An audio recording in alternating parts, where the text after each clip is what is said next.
So while the judges are deliberating, those are some great pitches. We're going to keep you entertained and learn something from Rob and get your kind of founder POV on float and building and lots of takeaways for this room today. So I want to start with a fairly overarching question for you. First of all, welcome. Thank you for being here. For having me. Why entrepreneurship? What was it about wanting to build something and do something really scary? Because entrepreneurship is very scary. So what was the spark for you? I have ADHD. I'm an adrenaline junkie. So I've been dreaming of building a company since I was a kid, probably like a lot of people here. And I just love the adrenaline and the thrill of trying to build something, getting scared about failing, and then psyching yourself into doing it. And I think building something is really rewarding. Like seeing people use something you've built, get joy out of it, see that it's becoming real is addicting. And earlier in my career, I didn't do that, and I regretted it. And I thought one day I'm going to regret this for the rest of my life. And so in 2014, I decided it was time to go down a different path, and I'm glad I did. So why float? Why the fintech space? Like, what was it that was really interesting to you? Was it just you saw an opportunity that was obvious and you wanted to solve a problem, or was there an interest there for you? Yeah, so Float, for background, Float is a financial platform for Canadian businesses to access capital, make payments, and automate all of their financial operations. I am a huge fan of Float. You make life very easy. Thank you. And so I've been really passionate about finance. I studied it. I worked in finance for a number of years. And when I met my co-founders, we talked about SMB finance, and we talked about, the software revolution that had been hitting marketing and sales and all parts of company building. And we did a deep dive into what finance teams use in accountants, and we were like horrified in Canada, just like how pathetic the products were that they're using. The office of the CFO and finance teams that just use really terrible software. And the bar in Canada was really poor. Something that's like a big part of our culture and DNA is like raise the bar. Canadians can do great things, but as a country, we sometimes have like a go for bronze culture. And we had spent time around the world in different parts of innovation and startups and thought, why don't we build something that's going to enable Canadian companies to do something great, that's going to beat the banks, because making fun of the Canadian banks is a national sport here. And we were really drawn to the opportunity to like serve these people that are the back office heroes of Canadian companies and hopefully help them achieve something greater. It's always having to expense receipts was always just such a pain point for me personally. And I know like that's something that Float makes really easy for many folks. If anybody's dealing with like expenses, year-end, quarterly expenses. Aside from just the fact that you wanted to go for gold and kind of like shoot higher and making this like gap within fintech, kind of like filling it, was there one moment in particular that you just felt like the product was really validated, like you knew you just had great PMF? Like what was that? I'm glad you mentioned the expense report because each of us as founders had different experiences. My co-founders worked as interns at Shopify and Uber, and they were asked to organize a laser tag event and expense personally, like $1,500. And they're like, we're students, we don't have any money. Why are we doing this? And I had an experience when I was living in Romania working for Uber where I had a 150,000 euro expense report, and it was like ridiculous. And so my co-founders showed me, they said, we had this problem. What if we built a product where someone could just type into Slack, I need to spend $500, and someone could click a button and it would issue you a single-use virtual Visa card? And I was like, well, I had that problem. And they said, they turned the computer around and said, here, you can buy something on Amazon. And I was like, whoa. And so that was the initial feeling of like, okay, this solves a real pain point that employees and companies have. And we launched the product in April of 2021. We raised our seed round and we said, like, let's go try to win 60 customers. And we thought it wouldn't work and they'd leave and then we'd figure out what to do with the money and apologize later. We did $5,000 of payment volume, and I think in the month of March. And within 6 months, we were doing $75 million of payment volume. And so you saw like very quickly it take off. And we did the work of getting to know our customers and showing them product design. So we felt confident. What about some of the hurdles? Like, it's a very regulated industry, obviously, and fintech comes with its complications when I've talked to a lot of fintech builders. So what were some of those like early days hurdles? How did you find that you were able to kind of like work around them and also just ensure that you were proving that the product was like safe and reliable for customers also?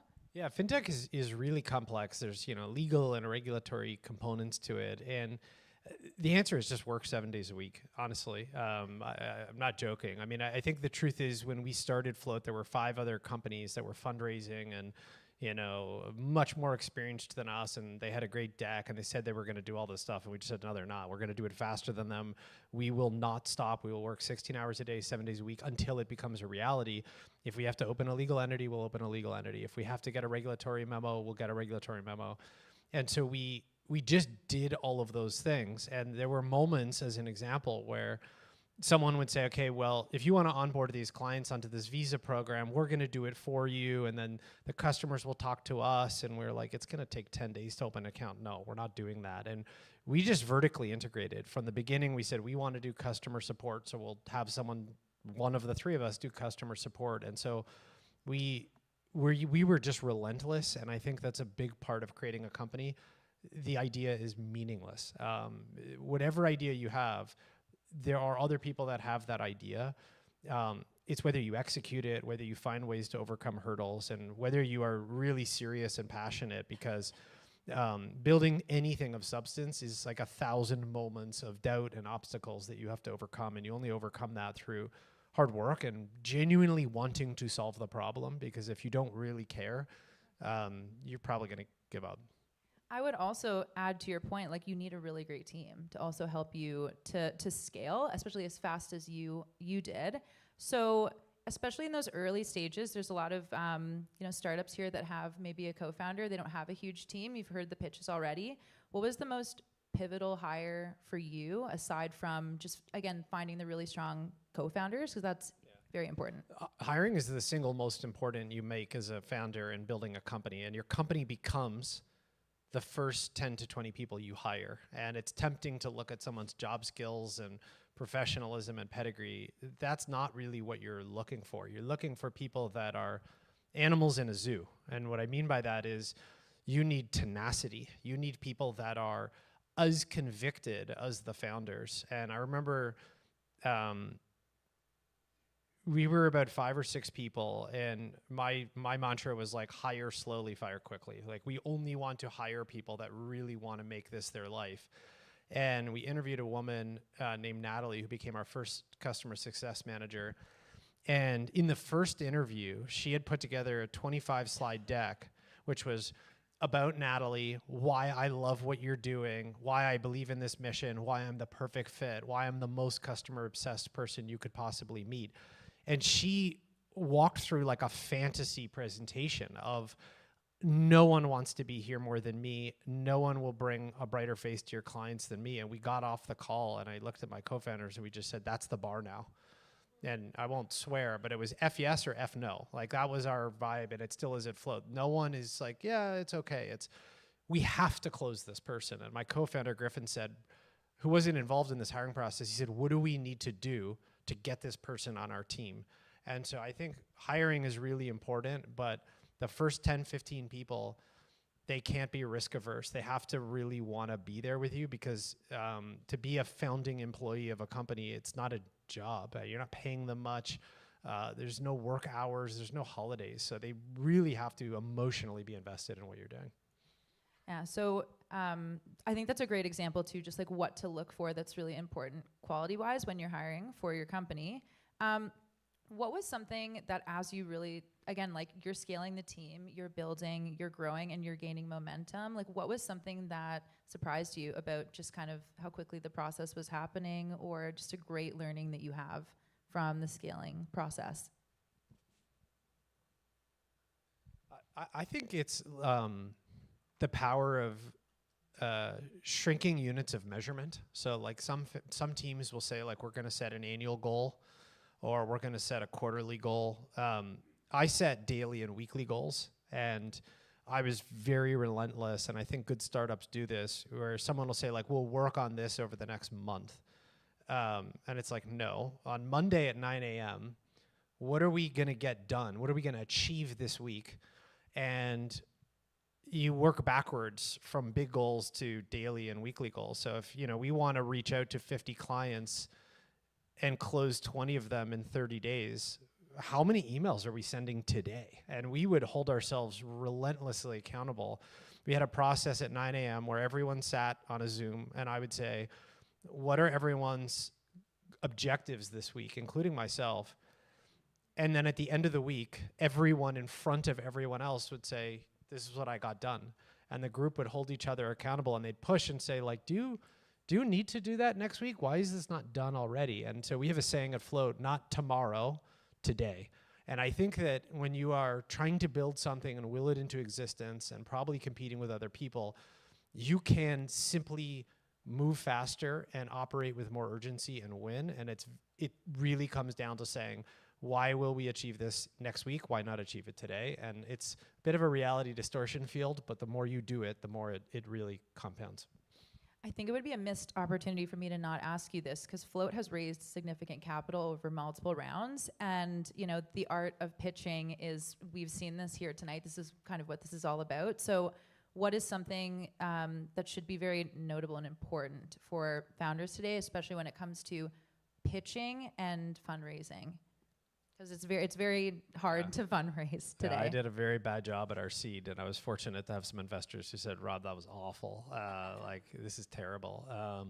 Get the numbers out. You don't have any numbers, so sell the dream. First one's always going to be a little bit shaky. But we've subsequently raised, about $250 million of debt and equity over the last 5 years. And I think at the very beginning, it's really important to paint a picture of the big market opportunity, your vision, and to really focus on why you and your team will be relentless at achieving this. Because 90% of what your company becomes is not going to be what's in the pitch deck. And so it's a human decision. And investors can look at a deck and see the same idea. The question they have to ask themselves is, do we believe these people are crazy enough to go and do this and figure it out? And I would say leaning into conviction. And we had people say, well, this is going to be really hard. And I would say, if you think that anyone is going to outwill us to doing this, if you think that we are not going to work 100 hours a week to make this happen, if you think if you say no, we're going to go walk away and feel sorry for ourselves, you've got it mistaken. We are winners. We are going to do this. We want to make it happen. Nothing you say or anyone says to us is going to stop us from making that happen. And I think at the beginning, when there's not much to believe in, that resonates at a pre-seed, because at a pre-seed, you're basically making a 100% investment on the team. And this might be multiple things for you, but I know like every founder will run into very tough moments a lot of times, whether it's maybe the concept of their company is growing in another direction. Maybe getting customers is not quickly as solidifying for them. For you, what was a really, really, I guess, like eye-opening lesson that you learned? And how did you, I guess, like use it to keep you going and as a strength?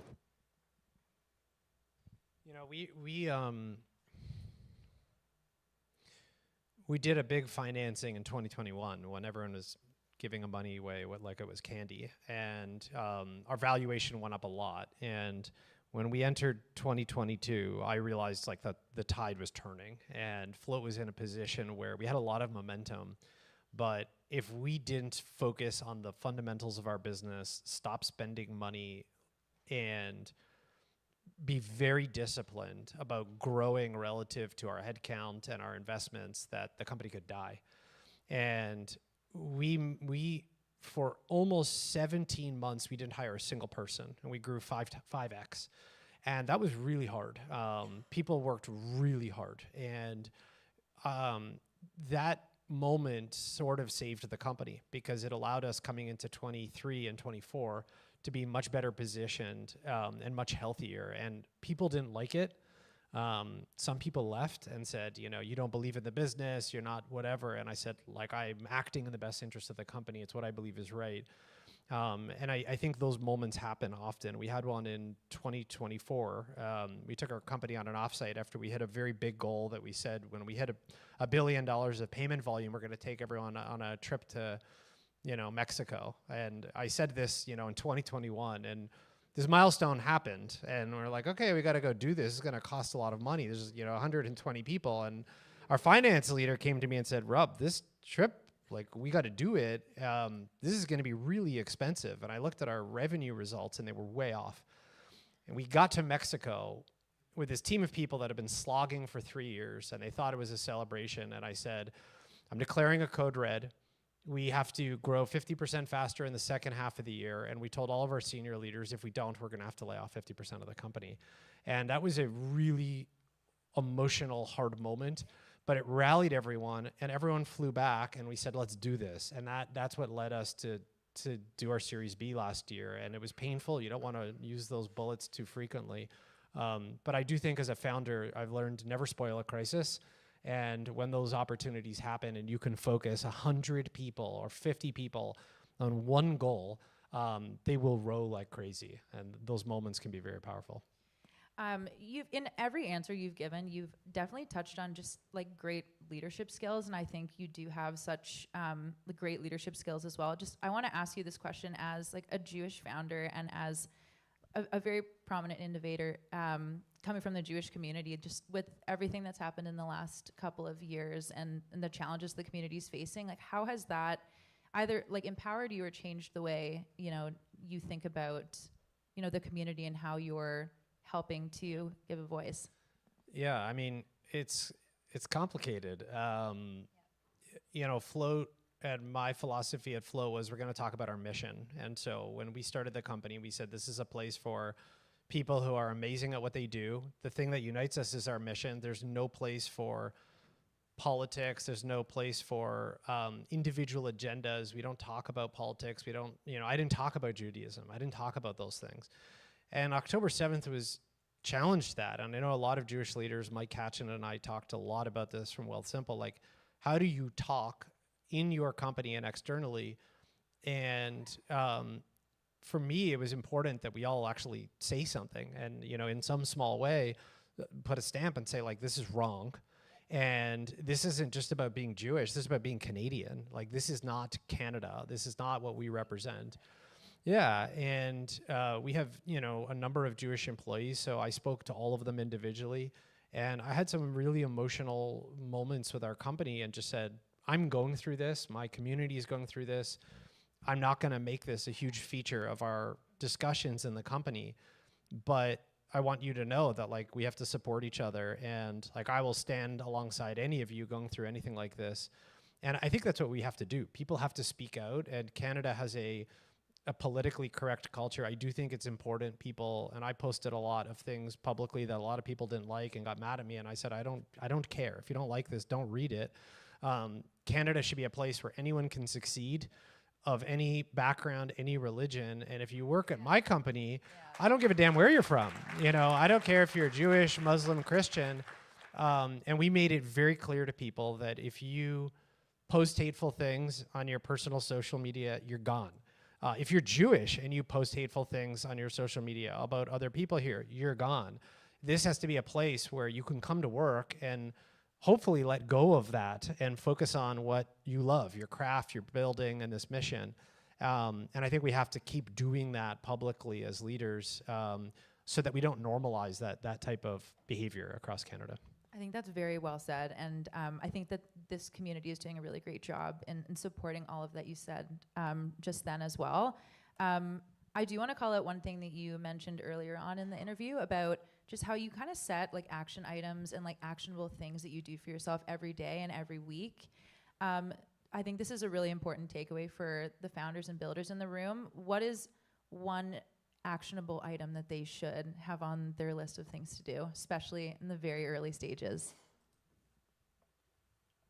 I'll give a bigger piece of advice and then a tactical piece of advice. Sure. The only thing that matters is customers. Nothing matters. Your pitch, the investors, none of it matters. It's a total waste of time. The truth is that until you have a product that 10 people say is the best thing they've ever used, everything else is a waste of time. And founders get lulled into going to conferences. We need to talk to these investors. And when I talk to them, I'm like, do you have a product or an idea or a design that 10 real world humans, not your mom, not your grandmother, and my mom, my parents encourage me, it's important. Until you have that, nothing else matters. Once you have that, everything else will take care of itself. Product market fit and customer traction is the only thing that matters in business building. And I think that the more you focus on finding that, you'll try 50 things. We tried 50 things. Once you have that, everything else will take care of itself. And I'd say the advice is you want to sell Advil, not vitamins, not something 20 people are like, it sounds good. You want 5 people to say this is the best thing I've ever used, and you'll figure it out. I think the second one is this concept of like relentless tactical execution every single day. 8 a.m., what are the 3 things I'm going to achieve? Not I'm going to clear my inbox. I'm going to send out 10 emails to customers. I'm going to line up 10 customer calls. I'm going to finish this design. Not that I'm going to work on it. If you do that every day and every week and you hold your team to that same bar, over a period of 6 months, you will literally achieve what an average team would achieve in 6 years. And that, to me, is what separates like really strong operators from people that have ideas but don't take advantage of urgency, which is all that you have as a startup. And just last question, I wish we had more time to dig in a little bit more, but just what do you hope for the future of not just Jewish innovation, but just like innovation and the ecosystem in Canada? We need Canadian entrepreneurs to succeed. And I hope that we see a lot more people start businesses, believe in themselves, be crazy. I think that we need people in Canada to be less risk averse, to go for it, to fail quickly. You don't learn anything from succeeding. You learn from failing. And I think we need to support and develop like an entire wave and generation of new founders in Canada who take the risks today to create great things tomorrow, and to surround them with people that have been there, that have done it, and say, just go for it. If you fall flat on your face, it's fine. Because 90% of startups and founders, including people sitting up here, that's the first milestones they have to success. And I want that for Canada. I want that for the Jewish community. And we want that for the Canadian economy. We don't do a good enough job bragging about our like successes either. And yeah, sharing those stories. I think that's very profound. And I know there's a ton of takeaways for the room here. Rob, thank you so much for everything you're doing and for being here. Thank you. Thank you both.